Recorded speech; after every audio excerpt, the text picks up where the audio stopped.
നമസ്കാരം. നോട്ടുകെട്ടുകൾക്ക് യാതൊരു വിലയുമില്ലാത്ത സാഹചര്യം നമ്മുടെ ജീവിതത്തിൽ ഉണ്ടാകും എന്നുള്ളത് മറക്കരുത്.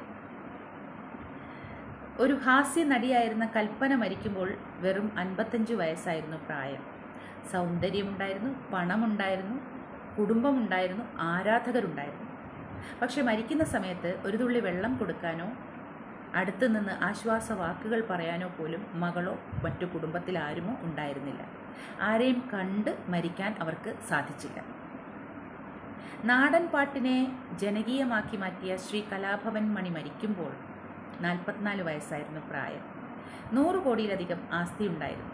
പക്ഷേ ഈ 100 കോടിയിൽ 1 രൂപ കൊണ്ടുപോലും തൻ്റെ ശരീരത്തിനുള്ളിലിരിക്കുന്ന ദ്രവിക്കുന്ന കരളിനെ കണ്ടെത്താനോ അതിന് എന്തെങ്കിലും ചെയ്യാനോ അദ്ദേഹത്തിനെ കൊണ്ട് ആയില്ല. ആ 100 കോടിയും ഇവിടെ ഉപേക്ഷിച്ച് പോകേണ്ടി വന്നു. തമിഴ്നാടിൻ്റെ മുൻ മുഖ്യമന്ത്രിയായിരുന്ന ജയലളിത മരിക്കുമ്പോൾ 10,000 കോടിയുടെ ആസ്തിയുണ്ടായിരുന്നു. പക്ഷെ 2 മാസം ICUവിൽ കിടക്കുമ്പോൾ അവരുടെ ശരീരത്തിൽ ജീവൻ ഉണ്ടായിരുന്നോ ഇല്ലയോ എന്ന് പോലും നമുക്ക് ഉറപ്പില്ല. പുറം ലോകം കാണാനോ ഒരാശ്വാസ വാക്ക് കേൾക്കാനോ ആശ്വസിപ്പിക്കാനോ പോലും ആ 10,000 കോടിയിൽ 1 രൂപ കൊണ്ടുപോലും അവർക്ക് സാധിച്ചില്ല. ഇതാണ് ജീവിതം.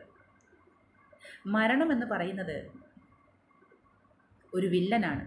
ഏത് നിമിഷവും അത് നമുക്ക് അടുത്തെത്തും. അവിടെ ആരോടും സഹതാപമില്ല. മരണത്തിന് വിളിക്കുന്ന സമയത്ത് പോയേ പറ്റൂ. അപ്പോൾ പിന്നെ അവിടെ 1 ദിവസം തരൂ, 1 മണിക്കൂർ തരൂ, 1 മിനിറ്റ് തരൂ, 1 നിമിഷം തരൂ എന്ന് പറഞ്ഞാൽ പോലും നടക്കില്ല. പോയേ മതിയാവും. പിന്നെ എന്തിനാണ് ഈ പങ്കപ്പാടൊക്കെ? എന്തിനാണ് ഈ വെട്ടിപ്പിടിക്കുന്നത്? എന്തിനാണ് മറ്റൊരാളിനെ ചതിച്ചും പറ്റിച്ചും പണമുണ്ടാക്കാൻ ശ്രമിക്കുന്നത്? ഈ ഉണ്ടാക്കുന്നതൊന്നും നമ്മളോ നമ്മുടെ വരുന്ന തലമുറയെ അനുഭവിക്കും എന്നുള്ളതിന് എന്താണ് ഉറപ്പ്? ജീവിച്ചിരിക്കുമ്പോൾ ഒരു പൂവിൻ്റെ ഇതൾ കൊണ്ടുപോലും സ്നേഹിക്കാൻ കഴിയാത്ത നമ്മളാണ് ഒരാൾ മരിച്ചു കഴിയുമ്പോൾ അയാളുടെ തല മുതൽ പാദം വരെ പുഷ്പാഭിഷേകം നടത്തി സന്തോഷിക്കുന്നതോ സങ്കടപ്പെടുന്നതോ ഒക്കെ. ആരെ ബോധ്യപ്പെടുത്താനാണ്? മരിച്ച ആളിനെ ബോധ്യപ്പെടുത്താനോ? അദ്ദേഹം ഇതൊന്നും കാണുകയോ കേൾക്കുകയോ ചെയ്യുന്നില്ല. ഇതൊക്കെ എപ്പോഴാണ് ചെയ്യേണ്ടിയിരുന്നത്? ഈ സ്നേഹപ്രകടനങ്ങളൊക്കെ ആ വ്യക്തി ഭൂമിയിൽ ജീവനോടെ ഉണ്ടായിരിക്കുന്ന സമയത്താണ് നിങ്ങളതൊക്കെ ചെയ്യേണ്ടിയിരുന്നത്. അന്ന് നിങ്ങൾക്ക് സമയമില്ലായിരുന്നു. അല്ലെങ്കിൽ നിങ്ങളുടെ മനസ്സ് മുഴുക്കയും കലുഷിതമായിരുന്നു. വിദ്വേഷം കൊണ്ടോ വിവരമില്ലായ്മ കൊണ്ടോ.